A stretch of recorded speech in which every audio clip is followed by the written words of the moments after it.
यह सत्संग नैमित्तिक सत्संग है। श्रीमती सुभद्रा देवी की पूज्य माता जी की पुण्य तिथि आज है। इसी अवसर पर यह सत्संग आयोजित है। शरीर क्षण भंगुर है, नश्वर है।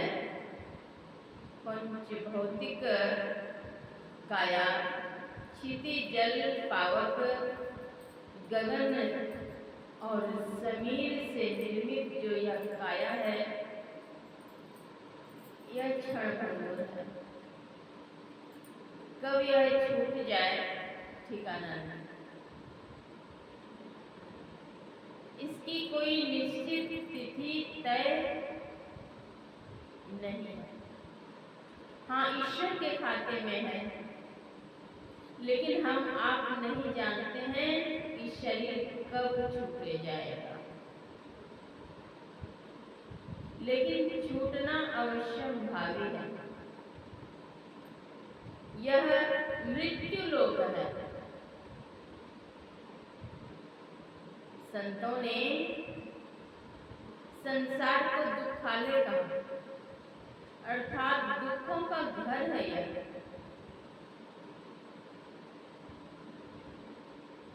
परिजन के बिछो होने पर भी पीड़ा होती है, व्यथा होती है, दुख होता है।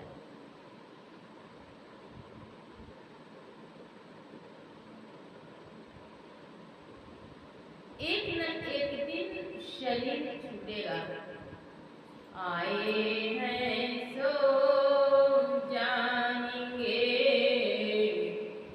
राजा रंग फकीर एक सिंहासन चढ़ चले, एक बंदे जात जंजीर। जो भी आए हैं अर्थात जन्म लिए हैं, उनकी मृत्यु निश्चित है। आए हैं सो जाएंगे, चाहे वे राजा हों, रंक हों, फकीर हों, कोई भी हो, जो भी जन्म लिए हैं उनकी मृत्यु निश्चित है। लेकिन कैसे, कहाँ और किस प्रकार जाएंगे? तो कहते हैं एक सिंहासन चढ़ चले, एक सिंहासन पर चढ़ करके जाएंगे, और एक बंधे जात जंजीर, और एक जंजीर में बंद करके। सिंहासन पर चढ़ करके कैसे जाएंगे? उसके लिए कौन सी टिकट की व्यवस्था है? यहाँ तो ट्रेन में चलेंगे तो जनरल टिकट है, स्लीपर है, कुर्सियान है, एसी है, थर्ड एसी, सेकेंड एसी आदि व्यवस्था। जिस प्रकार के बर्थ आप लेंगे, सीट लेंगे, उसी तरह की टिकट भी आपको देनी पड़ेगी, टिकट कटानी पड़ेगी। उस अनुसार से आपको पेमेंट करना होगा। तो जब शरीर छोड़ करके जाएंगे, अर्थात जब शरीर छूटेगा, छूटना तो है,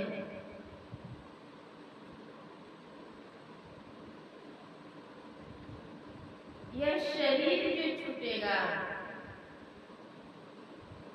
तो वहां जाने के लिए कौन सी टिकट आपने निश्चित किया है? एक सिंहासन चढ़,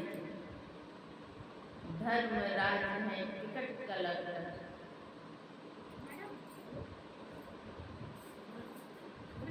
टिकट कटाना पड़ेगा, लेकिन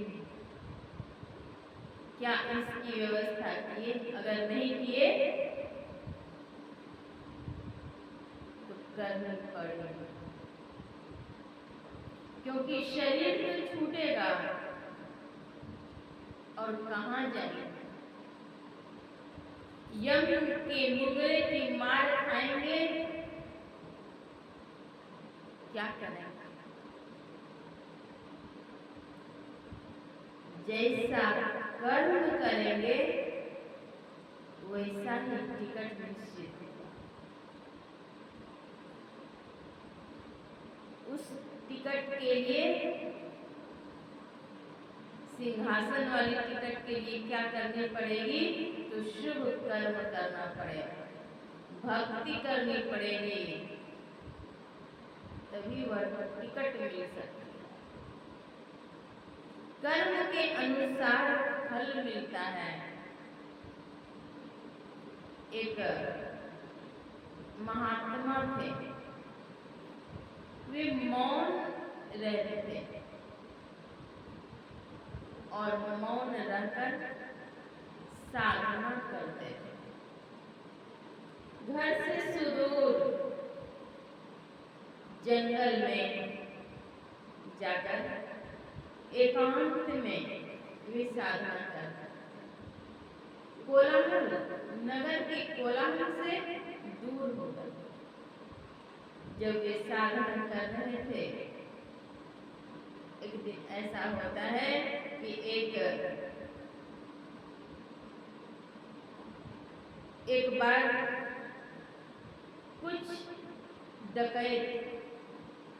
डकैती करके बहुत सारा धन लेकर के उसी रास्ते से जाते। पीछे से उनका पीछा किया जा रहा था। जब उनका पीछा किया जा रहा था तो वे डर के मारे उन्हीं महात्मा के आसपास में बहुत सारा धन गाड़ दिए, निकल गए, भाग गए।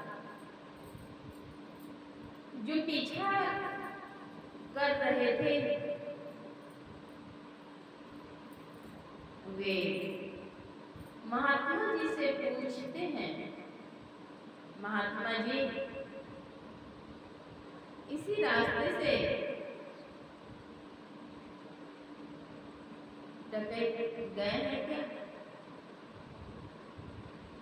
आपने देखा है क्या? महात्मा जी मौन थे, कुछ नहीं बोला। जब वे कुछ नहीं बोले तो उनके मन में हुआ कि यह भी उनसे मिला हुआ और उसी आसपास में धन भी प्राप्त हुआ। उन्हें और भी विश्वास हुआ यही महात्मा। अभी कुछ बोल नहीं रहे हैं, डकैत के साथ है लगता है। पकड़ लिए महात्मा जी को, लाकर राज दरबार में उपस्थित किए और फिर डकैतों को भी पकड़ लिए, राज दरबार में उपस्थित किए। राजा ने सबों को, महात्मा और डकैतों को सबों शूली की सजा दे दी।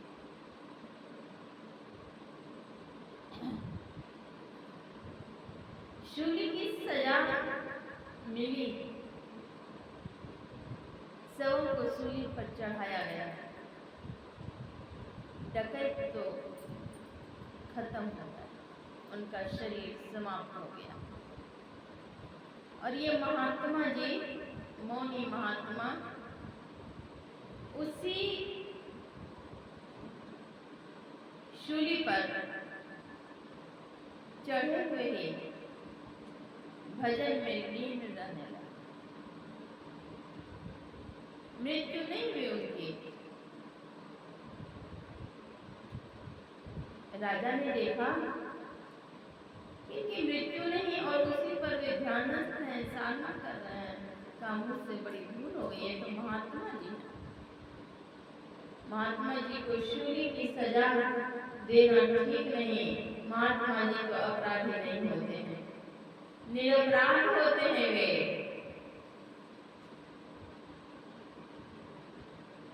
इनमें भक्ति है, इस स्थान पर भी ये भक्ति कर रहे हैं। अब वे उतरवाते हैं महात्मा जी को शूली पर से।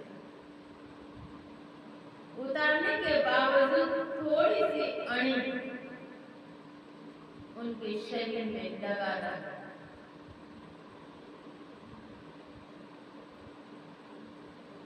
महात्मा जी ने सोचा कि मैंने अपने जीवन में कोई अशुभ कर्म नहीं किया, साधना की है, भक्ति की है, और यह हुआ तो कैसे? किन कर्मों का फल है मेरा? मैं तो कोई अकर्म नहीं। जाते हैं धर्मराज के पास। धर्मराज जी से पूछने के लिए कि आप बतलाइए इसका क्या हिसाब है। जाते हैं धर्मराज जी से पूछते हैं यह सजा एक भक्त को कैसे मिला? जीवन भर जिन्होंने भक्ति की, सेवा की, उनको यह सजा क्यों, ऐसी सजा क्यों? आप बतलाइए। उन्होंने बतलाया कि जब आपकी बाल अवस्था थी तब कुछ कीड़ों को लेकर के पकड़ करके उनके शरीर को आप सी दिया करते थे। बाल अवस्था सुई से, कांटे से, किसी चीज से सी देते हैं आजकल के बच्चे। दूसरे कांटे लेते हैं, सीने की कोशिश करते हैं, हंसते हैं, एक साथ हो गया, फंस गया। कहा कि आपने बाल अवस्था में कीड़े को इसी तरह से सिया था, उसी का परिणाम है कि आपको शूली की सजा मिली। कहा बाल अवस्था में उतनी बुद्धि तो होती नहीं है, लेकिन बाल अवस्था में ये छोटी सी भूल की सजा इतनी बड़ी मिलेगी। उन्होंने कहा अवस्था कोई भी हो, कर्म तो बना तो कर्म का फल अवश्य भोगना पड़ेगा। संसार कर्म भूमि है, हम जैसा कर्म करते हैं वैसा फल मुझे मिलता है। कर्म गति तारे से नाही टली, कर्म गति तारे से नाही टली। कर्म की गति तो न्यारी है और टालने से टलने वाला नहीं है। जैसा कर्म करेंगे वैसा फल मिलेगा। मुनि वशिष्ठ पंडित और ज्ञानी सोधिक लगन धरी, सीता हरण मरण दशरथ को, बनहि में विपत्ति पड़ी, कर्म गति तारे से नाही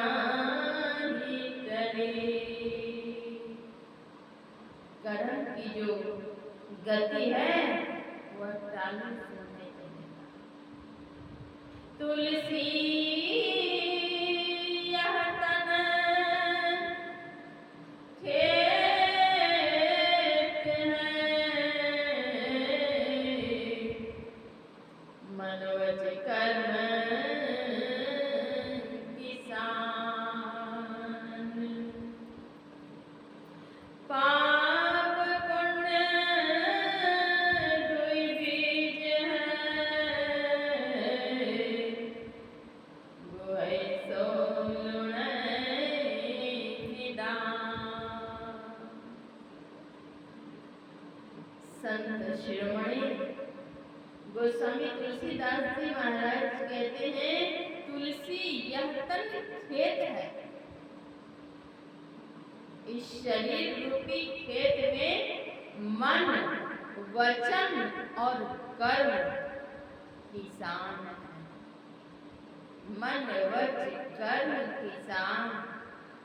पाप पुण्य दुई बीज है।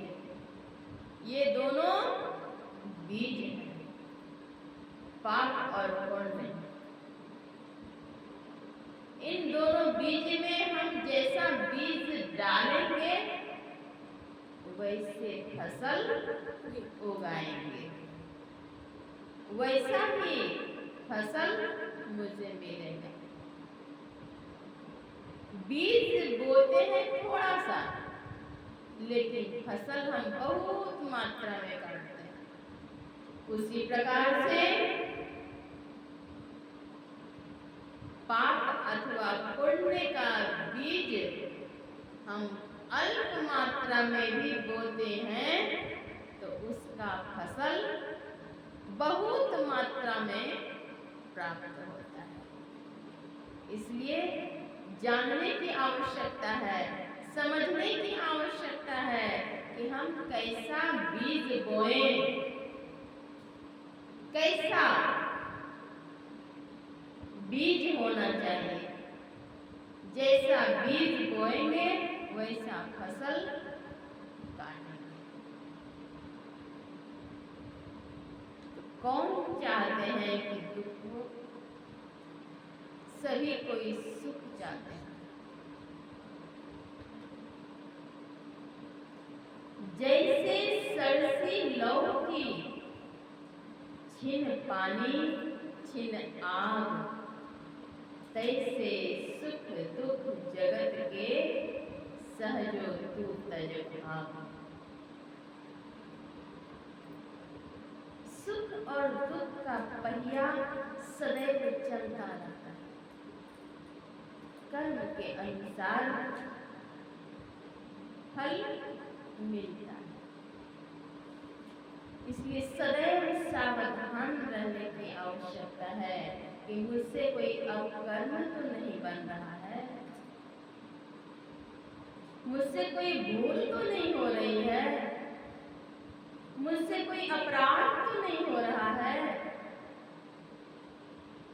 सदैव इस पर ध्यान रखना चाहिए। शरीर मिथ्या है, नाशवान है, अल्पकाल का।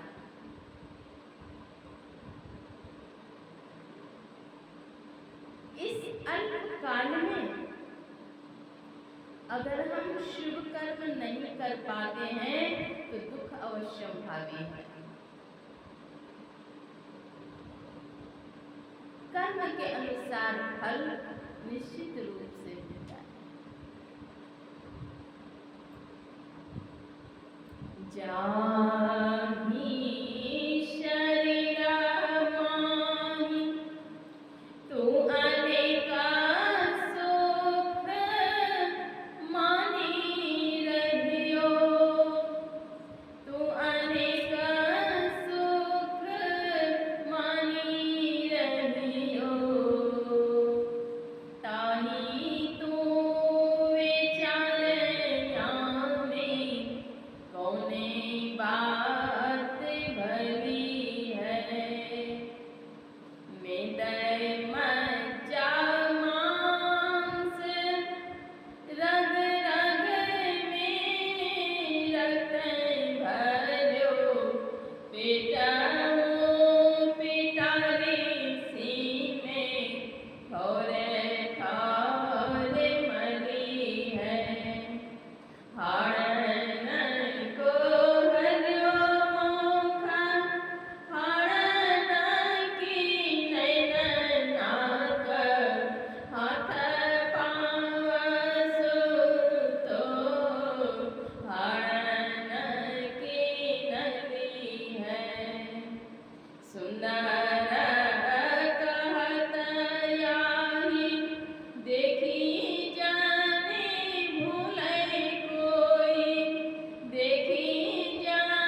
अहंकार में रहते हो, वह क्या है?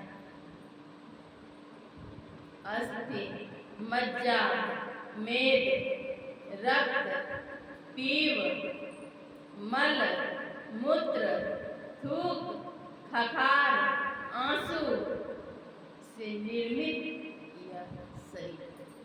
इस शरीर में यही सब है। हाड़ के ऊपर चाम,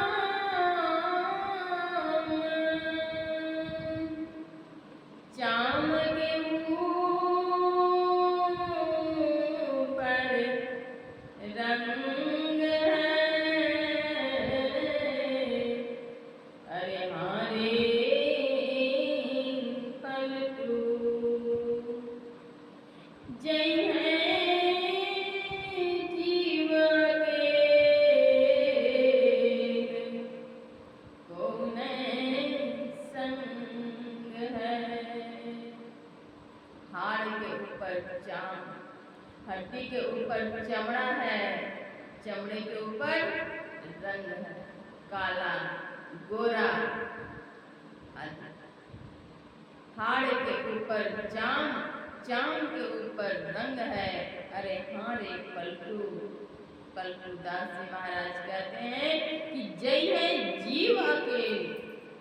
जीव अकेला चला जाएगा, कोई नहीं सकता, कोई साथ में नहीं जाएगा।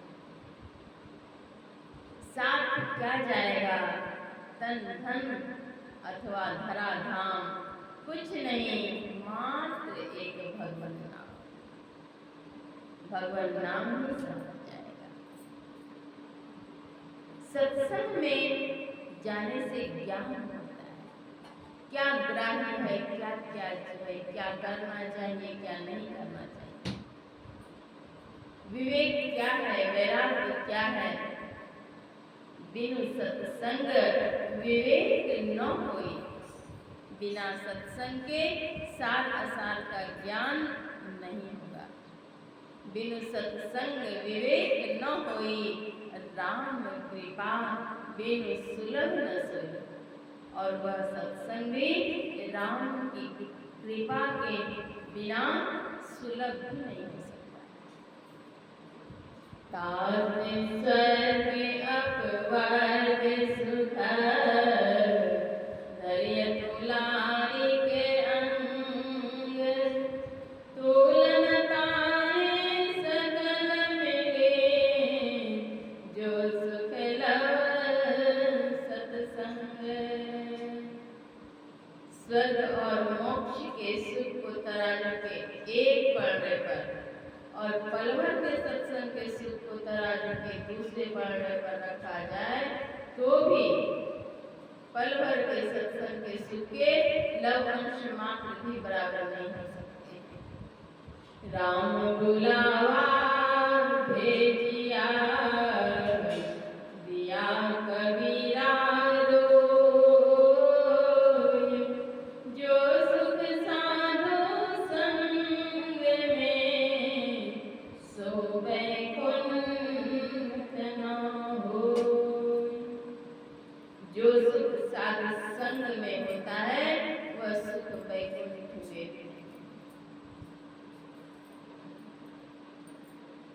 सुनि समझाई जन मुदित मन, प्रसन्न मन से सत्संग सुनना चाहिए।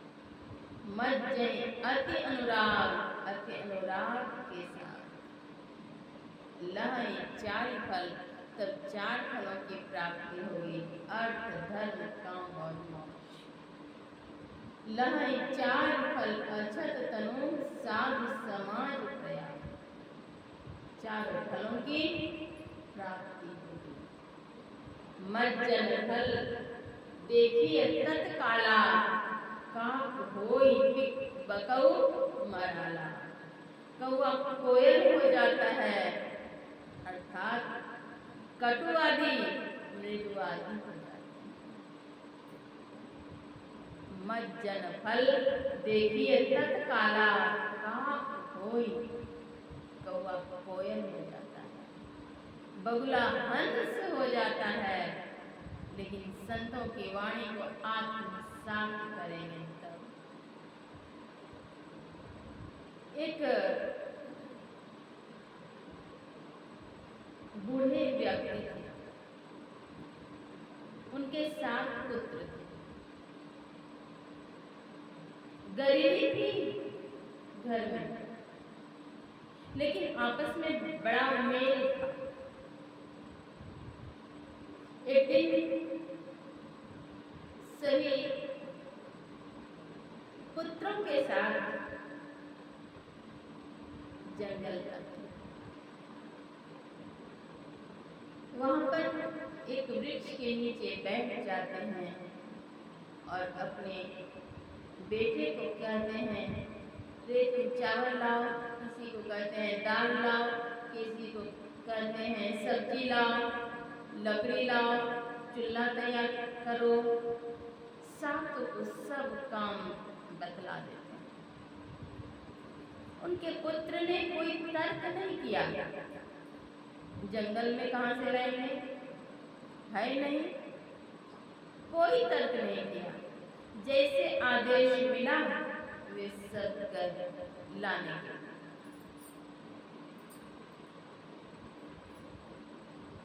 ऊपर से उस वृक्ष से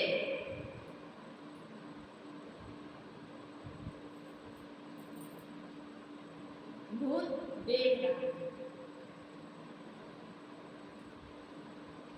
कहा, मन में उन्होंने सोचा, प्रेत था, प्रेत ने सोचा कि इसके पास तो कुछ है नहीं, और सभी बेटों को इन्होंने आदेश दिया। सबों ने आदेश का पालन किया। किसी ने नहीं कहा कि कहां से लाऊंगा, जंगल में कहां से मिलेगा, कुछ नहीं कहा। और वे स्वयं रस्सी बांटने के लिए बैठे, बना रहे हाथ से रस्सी। देख करके बड़ा आश्चर्य हुआ प्रेत को कि ऐसा कैसे हो गया। वे उत्तर करके पूछते हैं। प्रेत ने पूछा उन वृद्ध व्यक्ति से कि अच्छा एक बात बतलाइए, ये रस्सी से आप क्या करेंगे? आपके पास तो कुछ है नहीं और सबको भेज दिए, लकड़ी लाओ, चावल लाओ, दाल लाओ, सब्जी लाओ, लकड़ी लाओ, चूल्हा तैयार कर लो, और सब के सब आपके आदेश पर एक बार पर चले गए। किसी ने कोई तर्क नहीं किया, सब के सब चले गए। और आप यहाँ रस्सी बना रहे हैं, इस रस्सी का क्या करेंगे? अभी चुप रहो, इस रस्सी से मैं तुम्हें बांधूंगा। वे भयभीत हो। उन्होंने सोचा कि अरे इसको आपस में बड़ा मेल है, प्रेम है, ये बांध लेगा। कहा नहीं भाई, मुझे मत बांधो, मैं धन का पता बतला देता हूँ। धन, उन्होंने कहा अमुक जगह पर खोदो, यहाँ पर बहुत धन गाड़ा है। जब तक में उनके पुत्र आए, इधर बात हो रही थी, अमुक स्थान पर से धन उन लोगों ने मिल करके निकाला और लेकर के घर। लोगों को मालूम हुआ कि इसी तरह से प्रेत ने इसे धन दिया है। पड़ोस के दूसरे व्यक्ति ने सोचा कि मैं भी इसी तरह से उससे धन ले लूंगा। अपने बेटे को लिए और गए उसी वृक्ष के नीचे। किसी को कहा चावल लाओ, दाल लाओ, सब्जी लाओ, लकड़ी लाओ। बेटे ने कहा इस जंगल में लकड़ी कहाँ से मिलेगा? किसी ने कहा यहाँ चावल कहाँ से मिलेगा? जंगल। सबों ने उनके बातों का खंडन किया। ऊपर से प्रेत सुन रहा था और इधर ये रस्सी बांटने बैठ गए। प्रेत उतरता है, कहता है रस्सी क्या करोगे? उन्होंने कहा इस रस्सी से तुम्हें बांधूंगा। का इसी रस्सी से इतनी मार मारूंगा नहीं तो जल्दी यहाँ से भागो। तुम लोगों को आपस में प्रेम नहीं है, इसीलिए तुम नहीं बांध सकते, जल्दी भागो। सब कोई को भागना पड़ा। सदगुरु महाराज यह कहानी बतलाकर शिक्षा देते थे कि आपस में प्रेम से रहो, मेल से रहो, एक होकर। सत्य और असत्य का मेल नहीं रह सकता। इसीलिए सदगुरु महाराज नियम लगाए कि सत्य का संग करो। सत्य के संग को सत्संग कहते हैं। झूठ में बेमेल हो जाएगा। शुभ कर्म को करना चाहिए, अशुभ कर्म को नहीं। धर्म कथा बाहर सत्संगा, अंतर सत्संग ध्यान। धर्म कथा का श्रवण करना यह बाहरी सत्संग है, अंतरिक सत्संग है ध्यान। जब ध्यान करेंगे तब पूरी तरह से विकारों से मुक्त हो सकेंगे। काम, क्रोध, लोभ, मोह, चिढ़, द्वेष, ईर्ष्या आदि से बच पाए।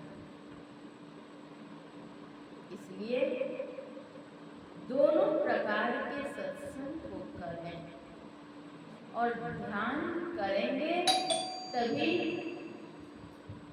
परम प्रभु परमात्मा का प्रत्यक्षीकरण होगा। मनोविकार दूर होंगे और प्रभु से तादात्म्य होगा। शांति मिलेगी, सुख मिलेगा। अगर शांति चाहते हैं, सुख चाहते हैं तो ध्यान करने की आवश्यकता है। ध्यान बिनु नहीं शांति आवे,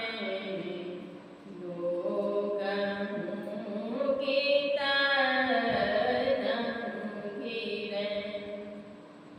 ध्यान के बिना शांति नहीं आएगी। अगर शांति चाहते हैं तो ध्यान करने की आवश्यकता है।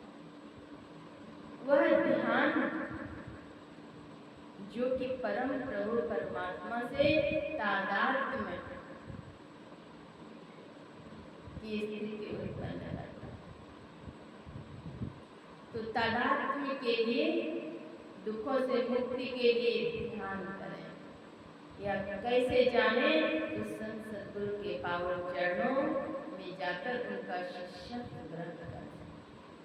निषिद्ध कर्म है झूठ, चोरी, नशा, हिंसा और इन निषिद्ध कर्मों का परित्याग शीघ्रातिशीघ्र करें और एक सर्वेश्वर पर अचल विश्वास, पूर्ण भरोसा, उनकी प्राप्ति अपने अंदर में होगी, इसका दृढ़ निश्चय।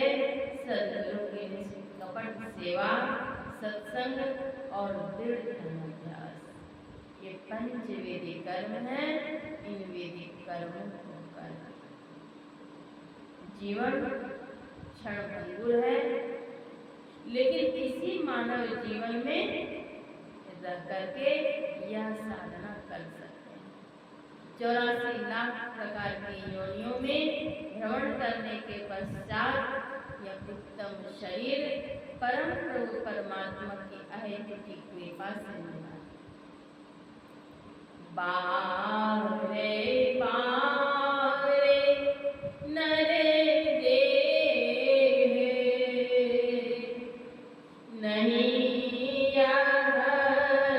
वीर दे। बार बार नर दे नहीं है, बार बार यह देह नहीं मिली। चेत सके तो चेत कहें कबीर रे। चेत सको तो चेत, सचेत होने की आवश्यकता है, अचेत नहीं। साथ कुछ भी नहीं जाएगा, महल अटारी धन धान कुछ भी नहीं। असली धन भगवत भजन है, वह साथ जाएगा। हाँ, जीवन यापन के लिए कुछ न कुछ पवित्र कमाई अवश्य करनी चाहिए, जिससे कि जीवन चल सके। भजन करेंगे तो शांति मिलेगी, सुख मिलेगा, कल्याण होगा। यह ज्ञान सत्संग से होगा। सत्संग में आइए और ज्ञान, बिना सत्संग के ज्ञान नहीं होता। इस संसार में सुख नहीं है। महर्षि मित्र महाराज कहते हैं, जन इली पटोरे प्यारे जग पर देसवा सुख कछु इनवाना। इस संसार में सुख नहीं है। संतों ने इस संसार को परदेश कहा। यह परदेसवा काल को भेसवा जोरे आवे दुख पाए। सुधि करो प्यारे हो आपन देश के, जहाँ क्लेश कछु न। याद करो उस देश जहाँ की क्लेश नहीं है। निज घर में निज प्रभु को पावे अति हिसावे ना। तो निज घर जाने के लिए अवश्य ही तैयारी करनी चाहिए। इस क्षणभंगुर जीवन में जो अलौकिक कार्य हैं उसे करना अति आवश्यक है। अपने असली अस्तित्व की पहचान करें। ईश्वर सर्वत्र हैं, वे जब कभी मिलेंगे तो अपने अंदर में मिलेंगे। इसलिए घर ही खोजो आए। बाहर भ्रमण बाल खेल जैसन, अभी अंतर धस। बाहर भ्रमण बालक के खेल के समान, क्रीड़ा के समान है। अंतर साधना करें और असली शांति, असली सुख की प्राप्ति करें। आज का सत्संग यह नैमित्तिक सत्संग है। माता जी की पुण्य तिथि है आज।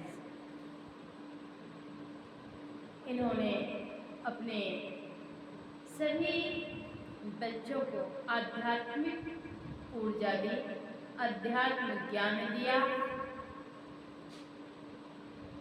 माता शत्रु पिता वैरी येन बालको न पाठितः न शोभते सभा मध्ये हंस मध्ये व कोई था। वह माता शत्रु है, पिता वैरी है, दुश्मन है, जो कि अपने बच्चों को पढ़ाते नहीं हैं, अर्थात तो शिक्षा नहीं देते हैं। तो केवल भौतिक शिक्षा से काम चलने वाला नहीं है, अध्यात्म शिक्षा की भी आवश्यकता है। अगर नहीं देते हैं तो माता शत्रु पिता वैरी दुश्मन है, क्योंकि उनका हित ही नहीं हो रहा है,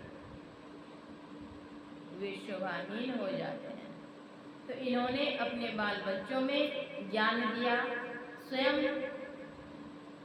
साधना की, भक्ति की, समाज में इनकी अच्छी प्रतिष्ठा रही है। इनका जीवन सद्गुरु के पावन चरणों में समर्पित था। इन्होंने भक्ति की, स्वयं अध्यात्म पथ की पथिक थी, तभी अपने बाल बच्चों में भी शिष्टाचार, सदाचार, सुचाचार का ज्ञान देते हुए भक्ति के बीज उन्होंने बो दिए। जिसका बीजारोपण उन्होंने किया वह आज प्रस्फुटित भी है, वही पल्लवित हुआ, प्रस्फुटित हुआ। सबों को चाहिए कि अपने बच्चों में अध्यात्म ज्ञान की ऊर्जा का संचरण करें, ताकि उनका जीवन खुशहाल हो, दुखों से छूट सके। कबीर जब हम पैदा हुए हम हंसे जग रोए, ऐसी करनी कर चलो हम हंसे जग, ऐसी करनी करके चलो कि हम हंसते रहें और जग। कर्म कौन सी है? शुभ कर्म करेंगे, लोग भी कहेंगे कि आहा बड़े अच्छे लोग हो, ऐसी कर्म कर चलो हम हंसें जब। आप सबों के लिए भी हार्दिक शुभकामनाएं। दिवंगत आत्मा की शांति के लिए सद्गुरु से अर्जुन प्रार्थना आप सबों के लिए शुभकामनाएं। श्री सद्गुरु महाराज की